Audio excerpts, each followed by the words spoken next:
उदय जैसे मान लीजिए त्रयोदशी का सूर्योदय हो रहा है, कई बार पिछली द्वादशी थी जिस दिन, क्योंकि आधी आधी कई बार तिथि हो जाती है, तो अगर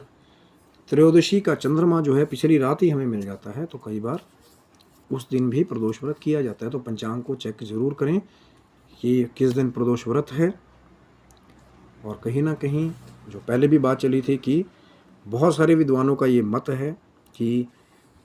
आधा जो 48 मिनट या एक लगभग कुछ मुहूर्त पहले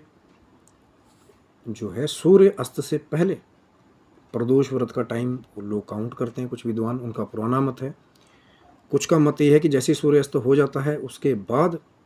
का जैसे 48 मिनट या मुहूर्त लगभग समय रहता है प्रदोष व्रत का। और कई दोनों को मानने वाले हैं, लेकिन जो ज़्यादा मान्यता है वो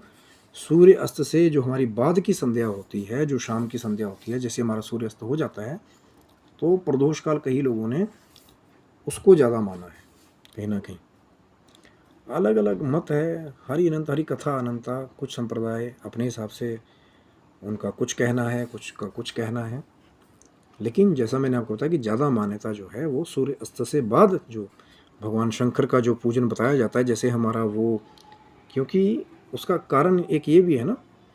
कि जैसे ही सूर्य अस्त होते ही हमारी शाम की संध्या, वो गायत्री उपासना का समय भी शुरू हो जाता है। तो कहीं ना कहीं वो जो सूर्य अस्त से बाद का समय है, तो उसमें भगवान शंकर जी की आराधना जो प्रदोष काल में बताई गई है, प्रदोष व्रत जो करने वाले हैं उस हिसाब से उसका महत्व कई गुना बढ़ जाता है। और पहले भी मैंने बात की थी कि जो अलग अलग दिन, जो सप्ताह के जो 7 दिन है, कहीं ना कहीं रविवार से लेकर के शनिवार तक जो अलग अलग दिन जब प्रदोष व्रत पड़ता है, तो जिस भी दिन वो प्रदोष व्रत पड़ेगा उस ग्रह से जुड़ी हुई कुछ ना कुछ जो लाभ हैं उस दिन व्रत करने के आपको हो जाते हैं। और कई बार ऐसा होता है कि कुछ ऐसे अगर उस दिन के खास दिन के कुछ नेगेटिव इफेक्ट अगर किसी की कुंडली पे हैं, जैसे हम कई बार कह देते हैं ना भाई आपका शनि मारक है, तो जो जैसे शनि प्रदोष पड़ जाए,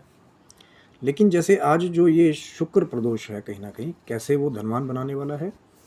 और क्या इससे जुड़ी हुई कथा भी है, तो वीडियो को अंत तक ज़रूर देखिएगा। हो सकता है भगवान शिव की ऐसी कृपा आपके ऊपर हो जाए कि आप धनी ही नहीं, आप महाधनी बन जाए। क्योंकि वो भी उपाय मैं चलते चलते शेयर करूँगा वीडियो के अंत तक, जो मैंने पहले भी सेशन में शेयर किया था कि कैसे ये जो शुक्र प्रदोष है ये धन से जुड़ा हुआ लाभ देने वाला भी है। माँ लक्ष्मी का दिन है ना भाई, शुक्रवार है। और कहीं ना कहीं जो कथा जुड़ी हुई है कि 3 मित्र